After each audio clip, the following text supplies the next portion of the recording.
Viana Lohjiwa sebagai dosen Politeknik Pariwisata NHI Bandung mempersembahkan video pengajaran pernyataan diri dosen untuk unjuk kerja Tridharma Perguruan Tinggi sebagai salah satu bukti mengikuti Serdos Gelombang 1 tahun 2025.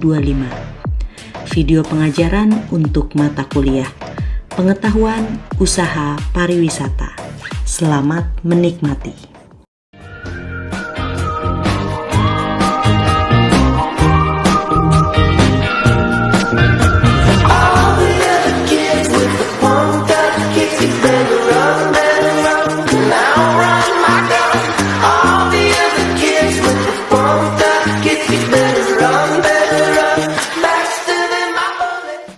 Selamat pagi Bapak Ibu, perkenalkan saya Viana Lohjiwa sebagai dosen di Politeknik Pariwisata NHI Bandung di program studi Destinasi Pariwisata. Saat ini saya sedang mengikuti sertifikasi dosen pada gelombang 1 di tahun 2025. Nah, salah satu persyaratan dalam mengikuti Serdos adalah unsur pengajaran. Di sini saya akan menjelaskan tentang bagaimana saya mengajar di mata kuliah Pengetahuan Usaha Pariwisata. Nah, sebelum masuk kepada video pengajaran, saya coba mengklasifikasikan pada 3 tahapan. Jadi yang pertama yaitu perencanaan, pelaksanaan, dan monitoring evaluasi. Pada tahapan perencanaan, saya membuat RPS dahulu yang berguna agar mahasiswa paham mengenai deskripsi mata kuliah, kemampuan yang diharapkan, materi pembelajaran, sistem dan metode perkuliahannya. Selanjutnya tahap pelaksanaannya nih, dilakukan pengajaran dan tentunya bersifat interaktif antara mahasiswa dengan dosen. Nah, pada tahapan terakhir dilakukan monitoring dan evaluasi dengan menggunakan rubrik yang sesuai dengan RPS. Baik, kita masuk kepada tahapan perencanaan. Mata kuliah yang akan saya buat videonya yaitu mata kuliah Pengetahuan Usaha Pariwisata untuk mahasiswa destinasi pariwisata. Nah, mata kuliah ini akan membahas mengenai bisnis dan usaha pariwisata menurut ketentuan Undang-Undang Kepariwisataan Nomor 10 Tahun 2009 dan 13 jenis usaha pariwisata. Sehingga di sini mahasiswa dituntut untuk memiliki cara berpikir bisnis gitu ya, untuk membuat bisnis yang sesuai dengan prinsip pariwisata, yaitu profit dan benefit oriented. Nah, pada mata kuliah ini akan berdampak pada capaian pembelajaran kepada sikap, pengetahuan, keterampilan umum, dan keterampilan khusus. Nah, lalu setelah mahasiswa mengikuti mata kuliah ini, harapannya mahasiswa mampu memahami jenis-jenis usaha pariwisata, memahami konsep design thinking pariwisata, memahami konsep bisnisnya, memahami perencanaan, bagaimana merencanakan sebuah bisnis, dan memahami juga konsep peluang bisnis, sampai pada akhirnya mahasiswa mampu menyusun rencana bisnis sederhana pada aspek pariwisata. Nah, materi pembelajaran video ini akan ditampilkan bersifat sinkronus, artinya tetap tatap muka tetapi pada pertemuan praktik. Karena video yang dibuat ini merupakan pertemuan ke-8. Jadi pertemuan ke-1 sampai ke-7 telah dijelaskan mengenai pemahaman tentang Undang-Undang Pariwisata, memahami KBLI dan praktek tentang kewirausahaan, lalu mencoba membentuk mindset bisnis, validasi bisnis. Nah, pertemuan ke-8 ini mahasiswa ditantang untuk turun langsung ke lapangan gitu. Jadi mencoba melakukan observasi usaha pariwisata di destinasi, mencari real customer-nya seperti apa, dan membuat ide usaha pariwisata. Objeknya tidak lain adalah mahasiswa bisa memunculkan ide bisnis pariwisata yang berprinsip pada pendekatan masyarakat, yaitu profit dan benefit oriented. Nah, metode perkuliahannya adalah real case study ya di lapangan. Jadi nanti satu kelas ini akan dibagi kepada 5 kelompok destinasi yang ada di Bandung. Ada Braga, ada Tahura, Alam Indah, Gedong Cai, dan Trans Studio. Nah, pada video pembelajaran kali ini saya coba mendampingi mahasiswa di Braga sebagai kawasan utama pariwisata di Kota Bandung. Selamat menikmati. Oke, selamat pagi anak-anak semuanya. Oke, semangat ya hari ini ya. Oke, karena hari ini kita akan coba real practice gitu ya di dunia pariwisata. Tapi sebelum kita real practice, kita ingat-ingat dulu. Ini kan Ibu udah masuk ke pertemuan ke-8 nih. Jadi saya akan coba dulu gitu ya, ngecek teman-teman masih ingat nggak nih sama materi ke-1 sampai ke-7 gitu ya. Review lah ya, review gitu terkait materi-materi dari 1 sampai 7 gitu. Nah, ini saya kasih juga satu quotes ini ya. Katanya entrepreneur itu bukan sebuah profesi. Jadi berwirausaha itu sebetulnya bukan profesi, karena dia harusnya adalah sebagai mindset gitu ya. Mindset atau cara berpikir. Gimana cara berpikir, berpikirnya kayak gimana katanya gitu ya. Harus kerja keras, sikap optimis, inovatif, kreatif gitu. Jadi bukan sebuah profesi, tapi melainkan mindset di dalam diri kita. Nah, ini adalah capaian-capaian pembelajaran mata kuliahnya. Jadi teman-teman harus tahu jenis-jenis usaha pariwisata, harus tahu konsepnya gimana, lalu gimana cara membuat rencana bisnis, dan sampai kepada bisnis yang real itu seperti apa. Nah, hari ini karena ini udah pertemuan ke-8, jadi kita akan fokus kepada ide-ide bisnis, menggali ide bisnis di destinasi wisata. Nah, ini karena ini kelompok 1 ya. Nah, kelompok 1 itu adanya di Braga. Jadi teman-teman di Braga ini punya kesempatan untuk mengeksplor dulu Braga tuh apa sih sebenarnya gitu ya, sebagai daya tarik wisata dan bisnis apa yang kira-kira masih potensial gitu untuk dilakukan di Braga. Ya, nah nanti tugas teman-teman saat di Braga ngapain gitu? Apakah foto-foto? Bolehkah foto-foto? Boleh gitu ya. Tapi yang terpenting adalah kita harus observasi dulu gitu ya. Observasi apa aja bisnis yang sudah ada gitu. Dan ide-ide kalian silahkan dikeluarin gitu ya. Ide-ide gila kalian. Kayaknya di Braga belum ada A, B, C, D gitu ya. Nah setelah itu, setelah kalian ngungkapin ide, kalian juga harus coba, teman-teman harus coba tanya dari perspektif wisatawan. Wisatawan itu pengennya kemana sih gitu, pengen ada bisnis apa gitu. Dan yang terakhir adalah nanti teman-teman akan diskusi untuk membuat satu saja gitu ya, satu ide usaha yang kira-kira potensial dilakukan di Braga ini ya. Nah sekarang sebelum kita masuk kepada praktek nyatanya, kita harus tahu dulu nih dari secara konsep bisnis. Konsep bisnis yang bagus adalah harus punya ide, harus ketemu opportunity, dan harus ada value added-nya gitu. Apakah itu? Masih ingat teman-teman? Masih ya? Masih ya? Oke, itu adalah dikatakan sebagai bisnis yang baik. Nah, bisnis yang baik itu harus ada dua sisi juga, dari sisi produk sama market match gitu ya. Nah, saya coba kasih contoh gitu. Kalau misalnya produknya tuh cafe kayak gini, berarti siapa sih marketnya kira-kira? Iya, kira-kira siapa yang orang-orang yang mau ke sini? Marketnya siapa? Wisatawan umur berapa kira-kira? Belasan ya, belasan sampai ke 30-an gitu ya. Nah kira-kira nih kalau misalnya bisnisnya Jabarano gitu, orang-orang yang kesini tuh dari mana aja nih Mes? Apakah dari Bandung semua atau luar Bandung menurut Memes? Dari luar Bandung ya, oke. Karena Jabarano ini jadi salah satu sentral juga ya di Braga. Oke, nah kira-kira nih satu lagi nih ke Torit gitu. Orang luar Bandung gitu ya. Kira-kira dari daerah mana nih? Dan apa sih kesukaan orang-orang yang emang akhirnya nongkrong di Braga? Mungkin dari kota yang terdekat ya Bu ya, dari Jakarta. Jakarta, ya, oke. Bogor. Dan kesukaannya mungkin kopi-kopi lokal Jawa Barat kan, karena Jabarano kan menjual kopi lokal juga ya. Yes, very good, betul banget gitu. Itu yang harus dikenali oleh teman-teman nantinya gitu ya. Ketika udah kepikiran produknya apa, tapi nggak ketemu marketnya percuma gitu ya. Oke, kita lihat lagi nih ya, gimana caranya teman-teman menggali satu ide. Jadi kalau misalnya kita ketahui gitu ya, ini banyak sekali ide-ide liar tuh. Betulnya yang mau saya lihat di sini, semua hal itu bisa jadi ide gitu ya. Tapi buat siapa dulu gitu, karena ide harus ketemu sama opportunity. Gimana caranya satu ide bisa ketemu dengan market atau ketemu dengan opportunity-nya. Nah ini contohnya ya, benar juga Bu gitu ya. Nah karena ide bertemu dengan opportunity yang pas. Bisnis itu harus ada ide, opportunity sama value added. Nah, value added itu adalah nilai tambah. Nah, nilai tambah harus dilihat dengan keilmuan kita. Kalau kita jurusan apa nih? Destinasi pariwisata. Apa yang dinamakan dengan pariwisata itu sendiri? Pasti teman-teman pada sudah paham, tapi Ibu coba ingatkan sedikit lagi gitu ya, bahwa pariwisata itu adalah bisnis manusia gitu ya, kegiatan manusia. Manusia gerak ke satu tempat satu tempatnya apa? Ada perpindahan gitu ya, perpindahan unsur geografi. Jadi seperti dia rumahnya di mana di Bojong Soang. Dari Bojong Soang pindah ke Jakarta untuk menikmati City Light of Jakarta gitu. Apakah itu sudah dinamakan berwisata? Ya, kalau misalnya tujuannya untuk relaxing. Profit, bener nggak? Tapi satu sisi lain, kita mau profit, ada orang-orang di sekitar kita yang harus dilindungi. Nah, makanya kalau bisnis pariwisata itu profit dan benefitnya harus matching. Saya kasih contoh nih buat pemanasan ya. Ini ada suku Baduy. Ada yang pernah ke Baduy? Tapi tahu Baduy itu apa, suku Baduy? Tahu ya, gitu ya. Kalau di suku Baduy dibuat bisnis hotel, cocok nggak kira-kira?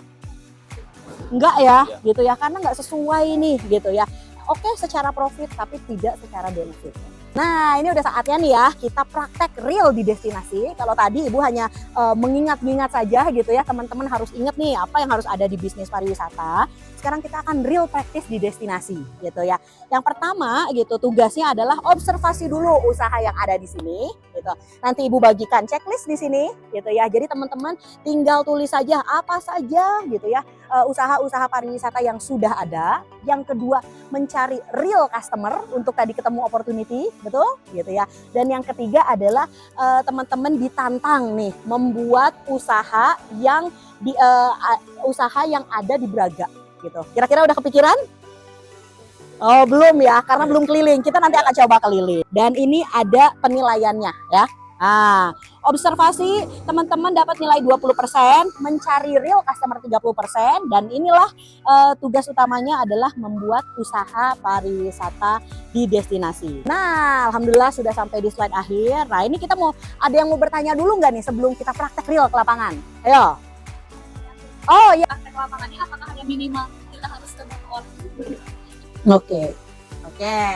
Oke, langsung aja saya jawab ya. Jadi kalau misalnya di lapangan silahkan gitu ya mau ini diingatkan oleh waktunya. Waktunya adalah 2 jam selama di sini. Jadi silahkan teman-teman bisa kalau bisa berkelompok gitu ya, mau sebanyak apapun wisatawan boleh. Karena apa? Karena kita melihat opportunity itu gitu ya dari para wisatawan yang ada di sini. Gitu ya dia. Ada lagi kira-kira teman-teman? Ya Ri. Bu di sini ada tugas membuat idenya itu harus sesuai dengan nanti kita wawancara atau boleh Bagus banget gitu ya. Bu kan ide dari wawancara ada, ide dari kita juga ada gitu. Nah idea ketemu opportunity, tapi nggak sama Bu gitu. Nah makanya kita perlu yang tadi value added ya gitu. Jadi perlu kita sentuh dengan aspek pariwisatanya. Silakan ada lagi pertanyaan? Oke, kalau tidak ada pertanyaan kita langsung saja real praktek ya. Oke, teman-teman, yuk.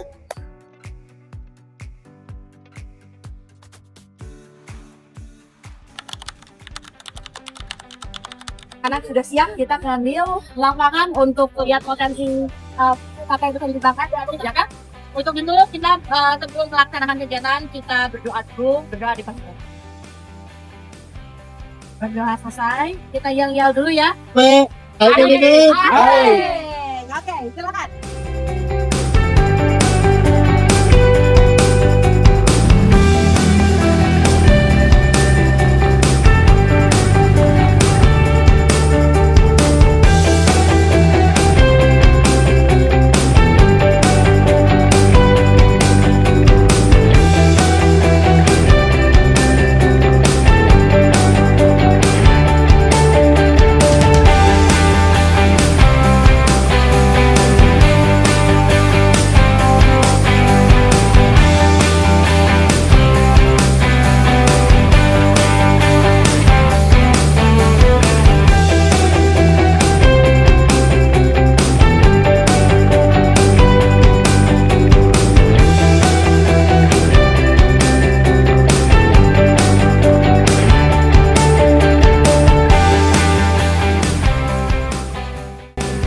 Tips and trick untuk dosen di kala mata kuliah praktek gitu, kita boleh bonding sama mahasiswa atau terkadang kita juga bisa melepas mahasiswa biar pemikiran mahasiswa tidak terkurung oleh adanya keberadaan dosen tersebut gitu. Jadi biar mereka lepas bebas dulu, nanti kalau misalnya ada saat diskusi baru dosen akan masuk.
kontak itu datang dari jauh, pada datang.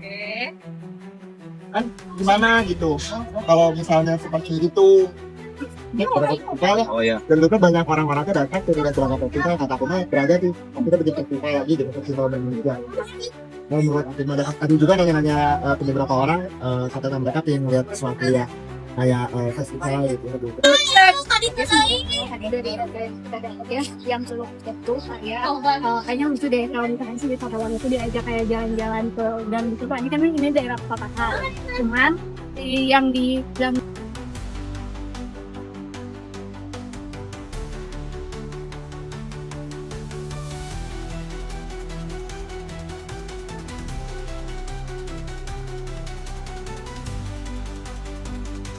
tapi kalau aku kurang setuju sih kalau misalnya festival bulan Braga itu soalnya kalau misalnya festival kan dia diadainnya hanya di hari-hari tertentu ya sedangkan kan di sini yang kesini gitu wisatawan tuh setiap hari itu ada gitu kan apalagi kalau misalnya di hari libur gitu terus kalau misalnya festival itu biasanya anggarannya besar gitu terus memerlukan orang yang banyak juga sedangkan kalau misalnya bisnis di dalam gang itu kan jangka panjang ya bisnisnya bisa di wisatawan itu setiap hari. Tapi kan kalau festival menarik sekali. Kalau kata saya justru yang masuk akal itu festival kalau kata saya. Kalau kata aku sih aku tetap masih yang di gang itu sih soalnya biar maksudnya bisa bener tadi bisa setiap hari wisatawannya datang jadwalnya kalau festival kan gak bisa setiap hari gitu. Jadi gimana guys yang mana kita idenya? Kata aku mah tetap festival. Gang. Tapi kalau festival kan lebih ini ya lebih. Halo Bu. Sini dulu. Oh Ibu lihat kalian agak kebingungan. Tadi ada yang gontok-gontokan. Gimana nih cerita. Hasil observasinya, hasil wawancaranya, dan ide bisnis apa yang bakal dilakukan? Ya. Yang dari Kalimantan, terus dari Bogor, Jakarta, kayak gitu. Terus kita nanya juga nih ide bisnis apa atau apa yang ingin ada gitu di Braga. Oke. Terus salah satunya itu ada yang menyebutkan Festival Braga. Festival. Ya, satu lagi itu apa? Tadi itu kayak foto tapi di gang-gang gitu sih. Soalnya tadi kita nemuin juga yang foto itu problemnya kayak kadang udah macet. Jadi si kayak fotonya kurang terus. Kayaknya butuh spot yang kira-kira Di private ya. Oke. kiranya kayak biasanya kan di gang-gang Braga kayak gitu bisa jadi tapi Oke, nah sekarang ketika teman-teman bingung, ini kan ide udah banyak nih ya, gitu ya. Nah, kita harus ingat lagi sama apa yang tadi sudah kita review di awal. Pertama, kalau di bisnis pariwisata harus ada yang namanya ide. Yang kedua harus ketemu dengan opportunity-nya ya. Dan yang ketiga kita sebagai dari bidang pariwisata harus memasukkan value added. Nah, ini ada dua nih kebingungan teman-teman.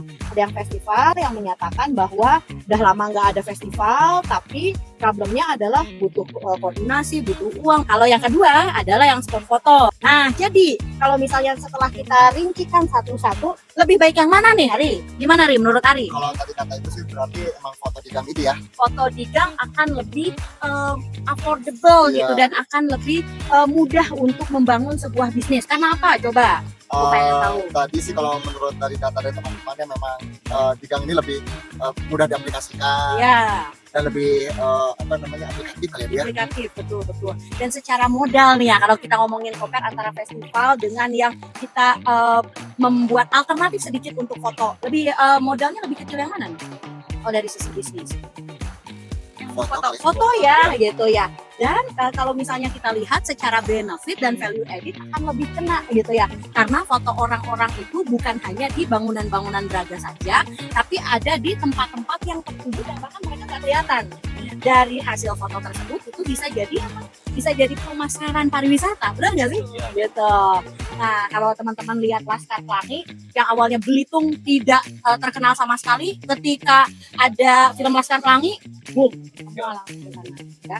Oke, sekian praktek kita hari ini, teman-teman. Artinya sudah mendapatkan 3 aspek ya tadi ya. Bisa observasi Braga, kawasan Braga.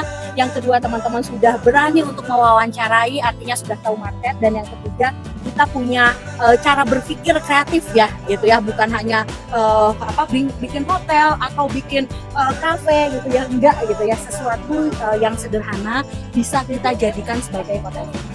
Baik, Ibu tutup kelas praktek hari ini di Braga. Saya ucapkan terima kasih. Wassalamualaikum warahmatullahi wabarakatuh. Kita dadah dalam kamera.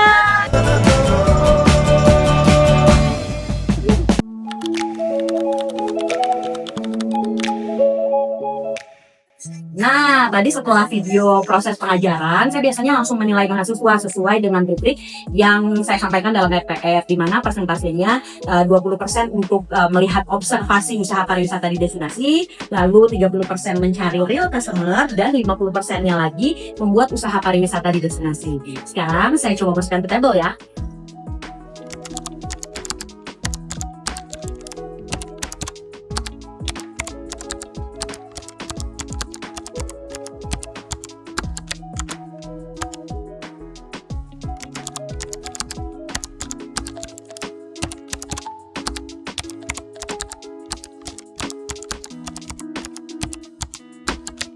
Nah, beres deh proses perencanaan, pelaksanaan, dan monyet untuk mata kuliah pengetahuan usaha pariwisata. Terima kasih kepada Bapak Ibu yang sudah menonton. Selamat sore.